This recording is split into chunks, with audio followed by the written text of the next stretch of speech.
ஆண்டவராகிய இயேசு கிறிஸ்துவின் நாமத்தில் அன்பின் வாழ்த்துக்கள். அன்பானவர்களே, எப்படி இருக்கீங்க? நல்லா இருப்பீங்கன்னு நம்புறேன். நல்லா இருக்கணும். நன்றாக இருப்பதற்காகவே இந்த வார்த்தைகள் பேசப்படுகிறது. கர்த்தருடைய வார்த்தை எல்லா சந்தர்ப்பங்களிலேயும் நமக்கு ஒரு புது பலனை கொடுக்கிறது.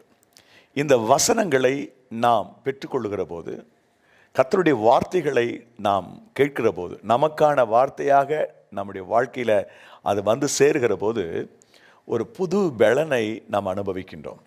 ஒரு வார்த்தை ஆண்டவர் நமக்கு சொல்லிவிட்டால் போதும், அந்த ஒரு வார்த்தை நிமித்தம் நமக்கு ஒரு புதிய பலன் வந்து கிடைக்கிறது. ஒவ்வொரு முறையும் ஆண்டவர் நம்மோடு பேசுகிறார்.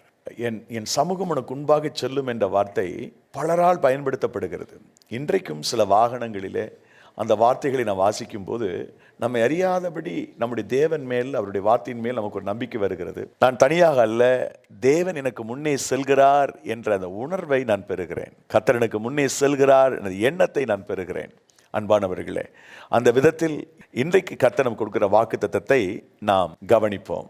இன்றைய செய்திக்கு ஆதாரமாக சகரியா புஸ்தகம் 8வது அதிகாரம் 13வது வசனத்தை நான் உங்களுக்காக வாசிக்கின்றேன். சகரியா புஸ்தகம் 8ஆம் அதிகாரம் 13வது வசனத்தினுடைய இறுதி பகுதி.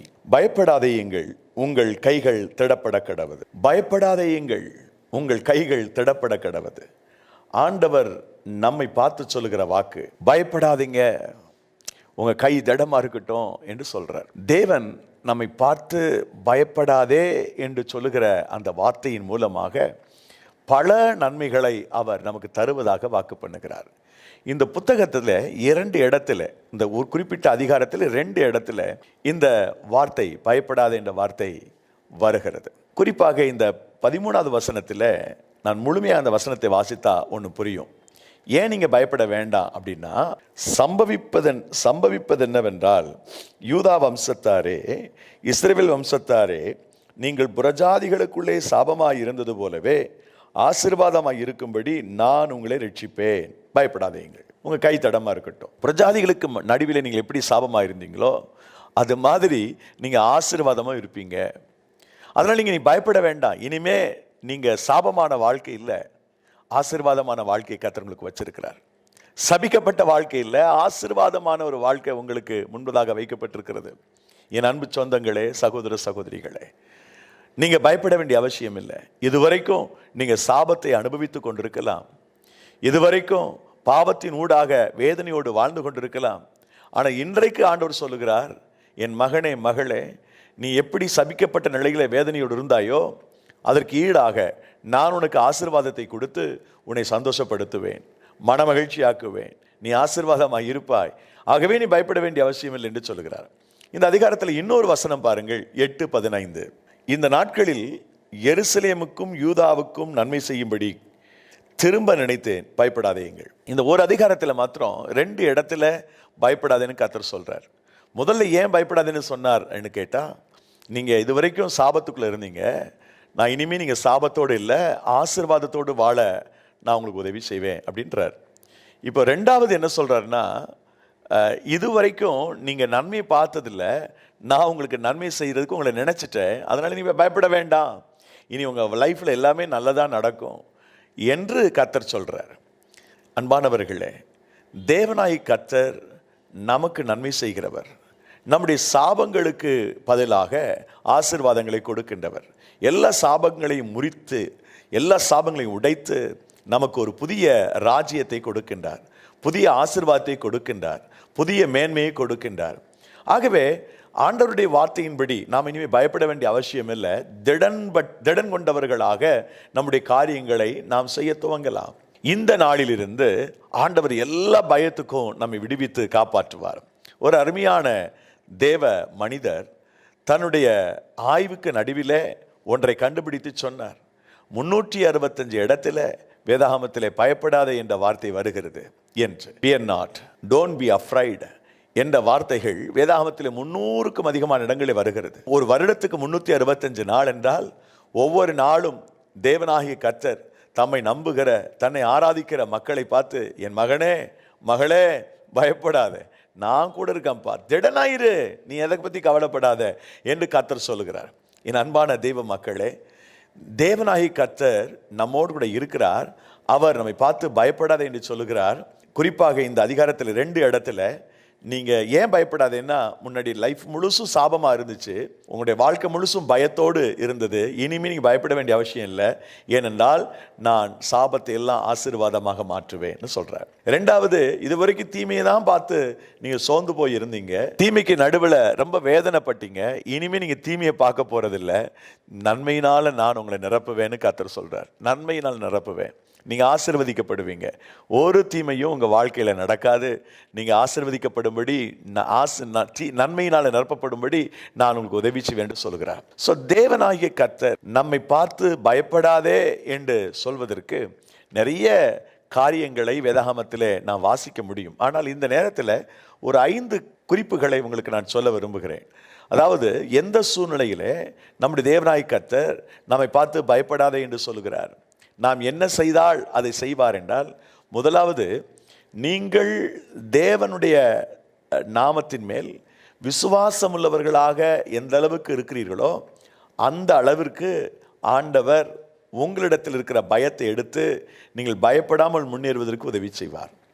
யாரெல்லாம் தேவன் மேல் விசுவாசம் வைக்கிறாங்களோ, யாரெல்லாம் தேவன் மேல் நம்பிக்கை வைக்கிறாங்களோ, அவங்க எதுக்கும் கவலைப்பட வேண்டிய அவசியம் இல்லை, எதுக்கும் பயப்பட வேண்டிய அவசியம் இல்லை. நாம் வேதாகமத்தில் ஒரு வார்த்தையை பார்க்க முடியும். லூக்கா நற்செய்தி நூல் 8வது அதிகாரம் 50வது வாக்கு. இயேசு அதை கேட்டு, பயப்படாதே, விசுவாசம் உள்ளவனாய் இரு, அப்பொழுது அவள் ரட்சிக்கப்படுவாள் என்றார். யாரை பார்த்து பயப்படாதுன்னு சொல்லுகிறார்? நீ விசுவாசமாய் இருக்கும் பட்சத்தில் பயம் உன்னை மேற்கொள்வதில்லை என்று எவருக்கு சொல்லுகிறார்? வேதாகமத்தில் எங்கெல்லாம் மக்கள் விசுவாசத்தோடு எழும்புகிறார்களோ அங்கெல்லாம் தேவன் அவருடைய வாழ்க்கையில் இருக்கிற பயத்திலிருந்து அவர்களை விடுதலையாக்கி பயப்படாமல் முன்னேறுவதற்கு உதவி செய்கிறார்.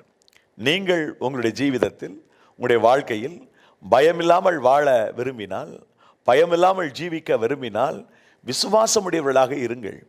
ஒரு அருமையான தலைவன், ஜெப ஆலய தலைவன், அவனுக்கு ஒரே ஒரு மகள்தான். அவன் பேர் எவீரு. அவனுடைய மகள் மரண அவஸ்தையோடு இருந்தாள். இயேசுவை தேடி வருகிறான், அவருடைய பாதத்தில் விழுந்து வணங்குகிறான், வேண்டிக் கொள்ளுகிறான், உனக்கு ஒரே மகள் தான், என் வீட்டுக்கு வந்து சுகப்படுத்த வேண்டும் என்று இயேசுவை அழைத்து கொண்டு வருகிறான். வருகிற வழியில் வீட்டுக்கு மிக அருகில் வருகிற போது வீட்டிலிருந்து சிலர் ஓடி வருகிறார்கள். ஐயா, எஜமானனே, போதகரை வருத்தப்படுத்த வேண்டாம், ஏனென்றால் உன் மகள் மரித்து போனாள், இனிமே போதகரை கஷ்டப்படுத்த வேண்டாம். இந்த எவீருடைய மனசு சுக்குநூறா உடைஞ்சு போயிருக்கும். அந்த நேரத்தில் கர்த்தர் சொல்கிறார், ஏப்பா நீ பயப்படாதப்பா, விசுவாசமாயிரு, அது போதும் என்று கர்த்தர் சொல்கிறார். விசுவாசத்தை நாம் கையில் எடுத்தால், நம்பிக்கையோடு நாம் இருப்போமானால், பிரியமானவர்களே, நாம் மிகப்பெரிய அசாதாரணமான காரியங்களை ஆண்டுடைய நாமத்தில் செய்ய முடியும். நீ விசுவாசத்தில் தேவனுடைய மகிமை காண்பாய் என்று மற்றொரு வசனம் சொல்லுகிறது.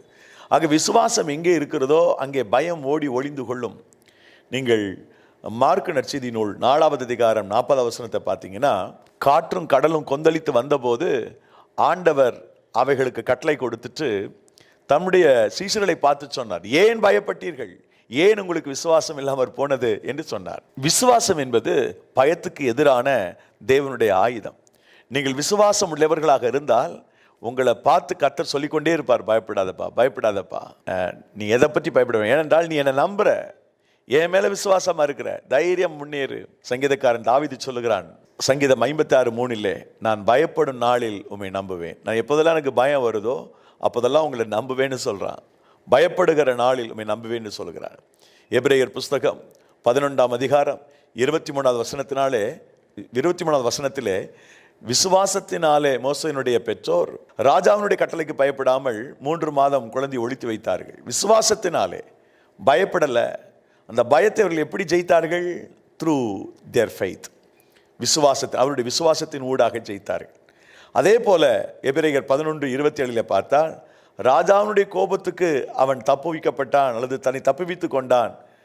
ராஜாவினுடைய கோபத்துக்கு பயப்படாமல், விசுவாசத்தினாலே ராஜாவின் கோபத்துக்கு பயப்படாமல் மோசே காரியங்களை செய்தான் என்று பார்க்கிறோம். அன்பானவர்களே, நாம் விசுவாசத்தோடு நம்பிக்கையோடு மிக தைரியம் உள்ளவர்களாக முன்னேறி சென்றால் ஆண்டவர் உங்களுக்கும் எனக்கும் கிருபை பாராட்டுவார், நம்மை ஆசீர்வதிப்பார், புது பலனையும் சத்துவத்தையும் வல்லமையும் நமக்கு கொடுத்து நம்மை ஆசீர்வதிப்பார். இந்த நாள் விசேஷமான ஒரு நாள். இன்றைக்கு கர்த்தர் சொல்றார், நீங்க பயப்பட வேண்டாம். ஏன் தெரியுமா? நீங்க ஆண்டவரை நம்புறீங்க. கர்த்தரை நம்புறீங்க. கர்த்தரை நம்பினவர்கள் எதற்கும் எப்பொழுதும் பயப்பட வேண்டிய அவசியமே இல்லை. அவர்கள் ஆண்டவருடைய ஆசீரை பெற்றவர்கள், கர்த்தருடைய நன்மையை பெற்றவர்கள், கர்த்தருடைய கிருபையை இரக்கத்தை பெற்றவர்கள்.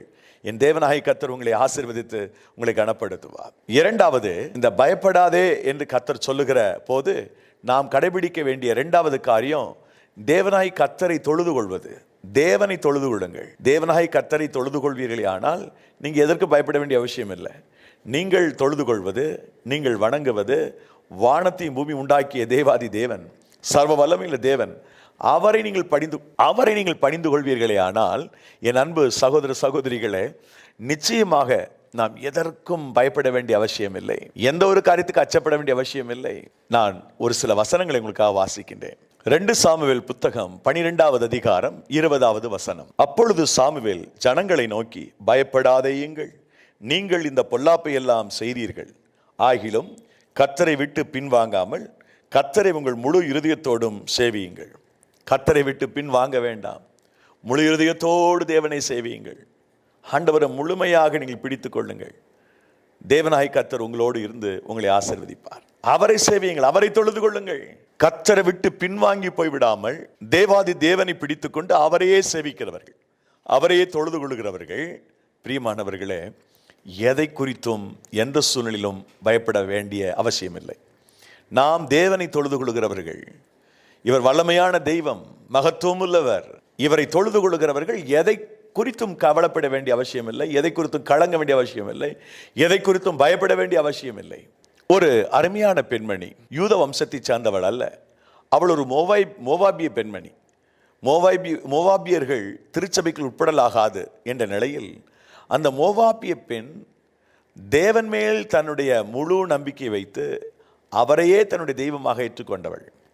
அவளை குறித்து சொல்லப்பட்ட ஒரு வார்த்தை ரூத் புத்தகம் 3:11 இருக்கிறது. இப்பொழுது மகளே, நீ பயப்படாதே, உனக்கு வேண்டியபடியெல்லாம் செய்வேன். நீ குணசாலி என்பதை என் ஜனமாகி ஊராரெல்லாம் அறிவார்கள். இந்த வார்த்தை போவாஸ் ரூத்தை பார்த்து சொன்ன வார்த்தை. பயப்படாதே, நீ குணசாலி.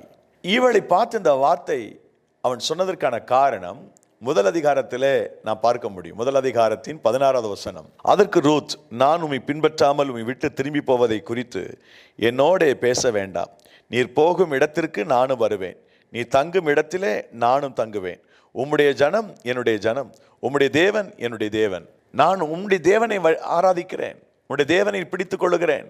உன் ஜன என் ஜன, உன் தேவன் என் தேவன் என்று தேவனை சேவிப்பதற்கு அவள் தன்னை அர்ப்பணித்தாள். ஆகவேதான் அந்த பெண்ணை பார்த்து போவா சொல்லுகிறான், பயப்படாதே மகளே, நீ குணசாலி. தேவன் மேல் நம்பிக்கை வைக்கிறவள், தேவனை தொழுது கொள்ளுகிறவர்கள், தேவனை தொழுது கொள்ளுகிறவள், தேவனையே சேவிக்கின்றவள். ஆகவே நீ எதற்கும் பயப்பட வேண்டிய அவசியம் இல்லை, எதற்கும் அச்சப்பட வேண்டிய அவசியம் இல்லை. நான் உன்னோடு இருப்பேன் என்று கர்த்தர் சொல்றார். பிரியமானவர்களே, பயப்படாதே என்று கர்த்தர் யாருக்கு சொல்லுகிறார்? முதலாவது அவருடைய நாமத்தின் மேல் விசுவாசமாய் இருக்கிறவர்களுக்கு சொல்லுகிறார். இரண்டாவது அவரையே தொழுது கொள்ளுகிற, அவரையே பணிந்து கொள்ளுகிற, அவர் விட்டு பின்வாங்கி போகாத இருதயத்தை உடையவர்கள், அவரை சேவிக்கிறவர்களுக்கு தான் கர்த்தர் சொல்லுகிறார். மூன்றாவதாக தேவன் நம்மோடு இருக்கிறார் என்பதை நாம் உணர்ந்து கொள்ளும் போது நாம் எதற்கும் பயப்பட வேண்டிய அவசியம் இல்லை. ஆகாய் தீர்க்கதரிசன புஸ்தகம் 2வது அதிகாரம் 5வது வசனம்.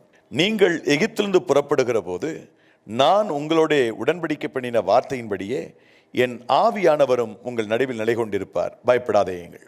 யாரு பயப்படாம இருப்பாங்க அப்படின்னா, ஆவியானுடைய பிரசனத்தை அனுபவிக்கிறவர்கள், கர்த்தருடைய பிரசனத்தை பெறுகிறவர்கள். பிரியமானவர்களே, தேவன் நம்மோடு இருக்கிறார் என்ற உணர்வு நமக்கு வந்துவிட்டால் நமக்கு மிகப்பெரிய ஒரு பலன் வந்துடுது. நாம் எதற்கும் பயப்படுறதே இல்லை. கர்த்தர் கூட இருக்கிறார்னு ஒரு எண்ணம் வந்துட்டாவே நாம் ஏன் பயப்படணும், ஏன் அச்சப்படணும்? பழைய ஏற்பாட்டு காலத்தில் எலிசா தீர்க்கதரிசியை பிடிச்சிட்டு வர்றதுக்கு சீரிய நாட்டு படை வந்துடும். அந்த படை இரவோடு இரவாக எலிசாவினுடைய வீட்டை சுற்றிலும் வந்து நிற்கும். காலையில் எழும்பி இருக்கிற வேலைக்காரன் அவங்கள பார்த்துட்டு நடுங்கி போவான். எலிசா இடத்துல சொல்லும்போது எலிசா அந்த வேலைக்காரனை பார்த்து சொல்கிற வார்த்தை, பயப்படாதப்பா, அவங்களோடு இருக்கிறவங்கள விட நம்மோடு இருக்கிற அதிகம்னு சொல்லுவார். பயப்படாத, கர்த்தர் கூட இருக்கிறார் என்பதை உணர்ந்துட்டாவே பயம் ஓடி போயிடும், அச்சம் ஓடி போயிடும். எல்லா திகிலுக்கும் கர்த்தர் நம்மை விலக்கி பாதுகாப்பார். அந்த ஒரு வசனத்தை உங்களுக்காக வாசிக்கிறேன் பாருங்கள். 2 ராஜாக்கள் புஸ்தகம் 6வது அதிகாரம் 16வது வசனம். அதற்கு அவன், பயப்படாதே, அவர்களோடு இருக்கிறவர்களை பார்க்கிலும் நம்மோடு இருக்கிறவர்கள் அதிகம் என்றார். பயப்படாதே, அவர்களோடு இருக்கிறவர்களோட நம்மோடு இருக்கிறவர்கள் அதிகம்.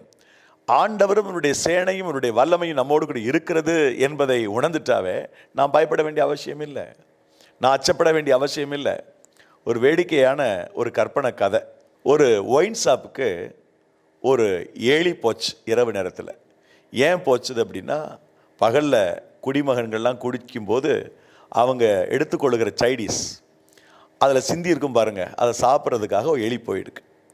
அது இங்கும் அங்குமாக சிந்திருக்கிற அந்த உணவுப் பொருட்களை அது சாப்பிட்டது. யாரோ ஒரு குடிமகன் கொஞ்சம் போல ஒயினை அப்படி வச்சுட்டு போயிட்டார். இந்த எலி இங்கும் அங்குமாக தாவி அந்த இறைகளை சாப்பிடும் பொழுது அதனுடைய வாள் அந்த ஒயினில் விழுந்துருச்சு.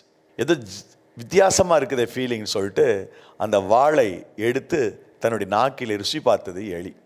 அவ்வளவுதான், அந்த சின்ன நாக்கில் சுருண்டு ஏறியது.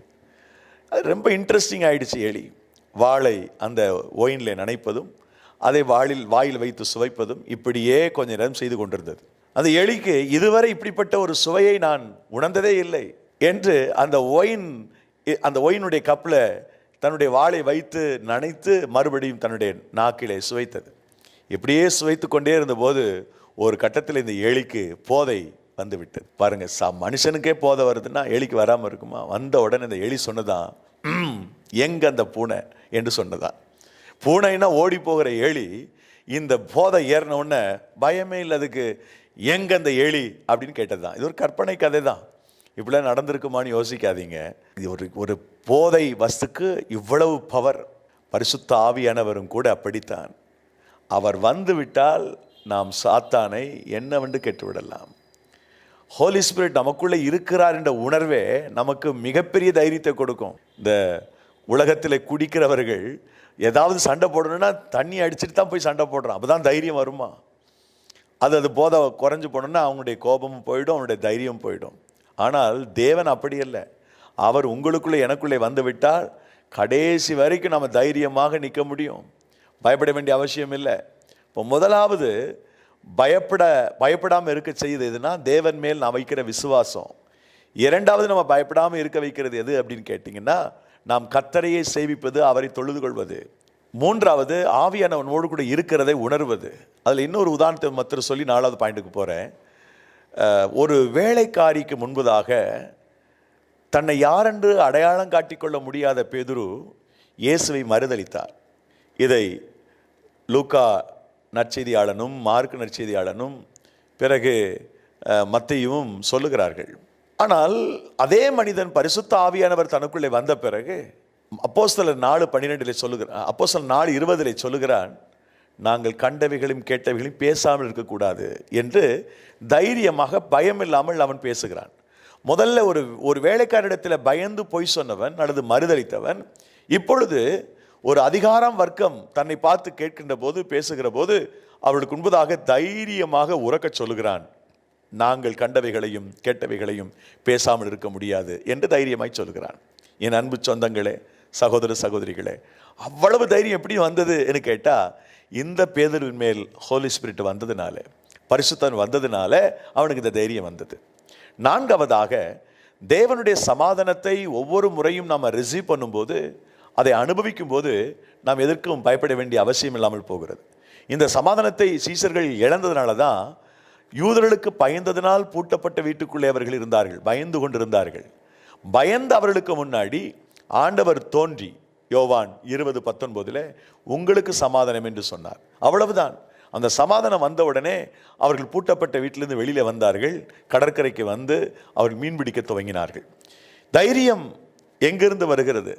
இந்த பய உணர்வு எப்படி இவர்கள் ஜெயித்தார்கள் என்றால் தெய்வீக சமாதானத்தினால். தேவ சமாதானம் உடைய இருதயத்தை நிரப்பி இருக்கிறது என்று சொன்னால் நாம் எதற்கும் பயப்பட வேண்டிய அவசியம் இல்லை, எதற்கும் அச்சப்பட வேண்டிய அவசியம் இல்லை. அன்பானவர்களே, இறுதியாக தேவனுடைய கிருபையை நாம் சுதந்தரித்தவர்களாக இருந்தால், தேவனுடைய கிருபையை பற்றி கொண்டவர்களாக இருந்தால் நாம் எதற்கும் பயப்பட வேண்டிய அவசியம் இல்லை, தைரியமாக இருப்போம். லூக்கா நற்செய்தி நூல் 1வது அதிகாரம் 30வது வசனத்தில் மரியாளை பார்த்து கர்த்தருடைய தூதன் சொல்லுகிறான், பயப்படாதே, நீ கிருபை பெற்றவள், தேவனுடைய கிருபை பெற்றவள். தேவனுடைய கிருபை நமக்கு கிடைத்து விட்டால் நாம் பயப்பட வேண்டிய அவசியம் இல்லை. ஆண்டுடைய கிருபைக்குள்ளே நான் நிற்கின்றேன், தேவனுடைய கிருபையின் பிரசன்னத்துக்குள்ளே நிற்கின்றேன். ஆகவே நான் எதற்கும் பயப்பட வேண்டிய அவசியம் இல்லை, எதற்கும் அச்சப்பட வேண்டிய அவசியம் இல்லை. தேவனுடைய கிருபை சார்ந்து கொண்டிருக்கிற ஒரு மனிதன், தேவனுடைய கிருபையை பிடித்துக் கொள்கிற ஒரு மனிதனுடைய லைஃப்பில் எல்லாவற்றிலையும் அவன் நிமிர்ந்து நிற்க, எல்லாவற்றிலையும் தைரியமாக நிற்க தேவனாகிய கர்த்தர் அவனுக்கு உதவி செய்கிறார்.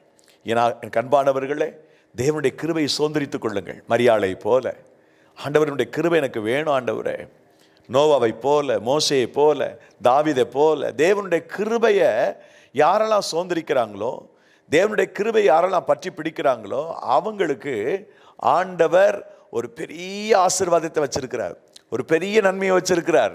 அவங்க எதுக்கும் பயப்பட வேண்டிய அவசியம் இல்லை, தைரியமாய் இருப்பார்கள். தேவனாகிய கர்த்தர் நம் அனைவருக்கும் தம்முடைய கிருபையை தந்து நம்மை ஆசீர்வதிப்பார். நான் பல ஆண்டுகளாக பிசாசு பிடித்த மக்களுக்காக ஜெபிக்கிற போதெல்லாம் இதை உணர்வதுண்டு. பல நேரங்களிலே பயணம் செய்து கொண்டிருக்கிற போது சில நேரங்களிலே பிசாசு பிடித்தவர்களுக்கு ஜெபிக்க வேண்டிய கட்டாயம் வந்தால் நான் அதை நினைப்பேன், ஆண்டவருடைய கிருபையை நினைத்துக் கொள்வேன். ஆண்டவருடைய கிருபை என்னை சூழ்ந்திருக்கிறதற்காக நன்றி. ஆகவே எத்தகைய பிசாசுக்கு நான் பயப்பட வேண்டிய அவசியம் இல்லை. எந்த பெல்லிசோனிய, ஏவல், மணி, மாந்திரிகங்களுக்கு பயப்பட வேண்டியதில்லை. ஏனென்றால் என்னை தேவ கிருபை சூழ்ந்திருக்கிறது. ஆண்டவரே சொல்லிட்டார், மலைகள் விலகும், பர்வத நிலை பெறும், ஆனால் என் கிருபை ஒன்று விட்டு விலகாதுப்பா, என் சமாதானத்தின் உடன்படிக்கை நிலைபெறாமல் இருக்கும் என்று கர்த்தர் சொல்லிட்டார். அதனால நான் எதை குறித்து பயப்பட வேண்டிய அவசியம் இல்லை, அச்சப்பட வேண்டிய அவசியம் இல்லை. ஆண்டவர் என் மேலே தம்முடைய கிருபை வைத்திருப்பாரானால் நான் பயப்பட வேண்டிய அவசியம் எனக்கு இல்லை. நான் தைரியமாக இருப்பேன், ஏனென்றால் நான் கிருபை பெற்றவன். தாவீது கோலியாத்திற்கு எதிர்த்து நிற்க பயப்படவில்லை, சிங்கத்துக்கு எதிர்த்து நிற்க பயப்படவில்லை, கரடிக்கு எதிர்த்து நிற்க பயப்படவில்லை. சவுல் ராஜா 3000 வீரர்களோடு வருகிற போது அவன் பயப்படவில்லை. பெலிஸ்தேர்கள் வளைந்து கொள்ளுகிற போது பெலிஸ்தேர்கள் வளைந்து கொள்ளுகிற போது அல்லது பாளையம் இறங்கின போது அவன் பயப்படவில்லை. காரணம், அவன் கிருபை பெற்றவன், ஆண்டவருடைய கிருபைக்காக அவன் காத்திருக்கின்றவன், தேவனுடைய கிருபையை சுதந்தரிக்கின்றவன். ஆகவே அவன் பயம் இல்லாமல் வாழ்ந்தான். எனது எனது அன்பான சகோதர சகோதரிகளே, பயமில்லாமல் நீங்கள் முன்னேற வேண்டுமானால் தேவனுடைய கிருபையை சுதந்தரித்துக் கொள்ளுங்கள், சொந்தமாக்கிக் கொள்ளுங்கள். யாருக்கு ஆண்டவர் இந்த தைரியத்தை கொடுக்கிறார் என்றால், நான் மேலே சொன்ன இந்த காரியங்களை நிறைவேற்றுகிறவர்களுக்கு. ஆகவே நீங்கள் பயப்படாதிருங்கள் என்று கர்த்தர் சொல்றார். இன்றைக்கு திடன் கொள்ளுங்கள், காரியத்தை நடத்துங்க, உங்க காரியம் ஜெயமாய் மாறும். அன்பானவர்களே, ஆண்டவருடைய வாக்கு சொல்லுகிறது, பயப்படாதிருங்கள், திடன் கொள்ளுங்கள் என்று கர்த்தர் சொல்லுகிறார். ஏன் அப்படின்னு சொன்னா, அவர் நம்முடைய சாபங்கள் எல்லாம் ஆசீர்வாதமாய் மாற்றுகிறவர், நம்முடைய தீமைக்கு பதிலாக நன்மையை கொடுக்கின்றவர். நாம் பயப்படாமல் தேவனுடைய நாமத்தினாலே எழுப்பி நிற்க வேண்டுமானால் தேவன் மேல் ஆழமான விசுவாசத்தை நம்பிக்கை வைத்து அவரை தொழுது கொள்வோம். நம்முடைய மனதிலே ஆழமான திடனை கர்த்தர் கொடுத்து தைரியமாய் முன்னேற நமக்கு அவர் உதவி செய்வார். கர்த்தர் உங்களை நிச்சயம் ஆசீர்வதிப்பார். நேசிக்கிற எங்கள் நல்ல தந்தையே, இந்த இணைய தருணத்திற்காக நன்றி. உங்களுடைய சன்னிதானத்தில் யாரெல்லாம் நம்பிக்கையோடு இந்த செய்தியை கேட்டுக்கொண்டிருக்கிறார்களோ அத்தனை பேரையும் இயேசு சுவாமி நீர் ஆசீர்வதியும்.